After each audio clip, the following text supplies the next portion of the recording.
দেখেন আমি ডিপোজিট করেছি টাকা 2000 টাকা ডিপোজিট করার পরে আমার গেমগুলো খেলতে পারছি না বা টাকাগুলো তুলতে পারতেছি না। তো তাদেরকে আমি তাদের টেলিগ্রামে SMS করলাম। দেখেন আবার কীভাবে বলতেছে আমি একটা স্ক্রিনশট দিতে।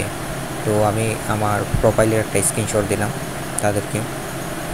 এই দেখেন আমার প্রোফাইলটা, ক্লিক করে দেখাচ্ছি প্রোফাইলটা। এই দেখেন আমার প্রোফাইলে 42,000 টাকা আছে, কিন্তু আমি টাকাটা তুলতে পারতেছি না।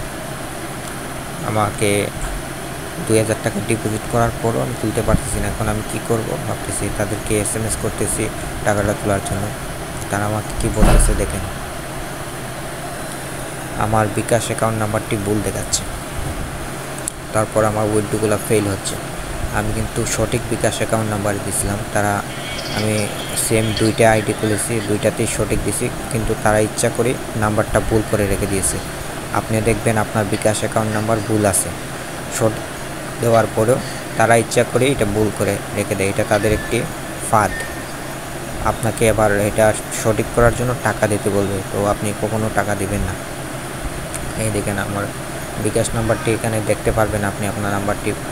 এই দেখেন আমার নাম্বারটি কিন্তু অলরেডি ভুল করে তারা রেখে দিছে। আমি সঠিক নাম্বার দিছি কিন্তু তারা ভুল দিয়ে দিচ্ছে আমার নাম্বারটি।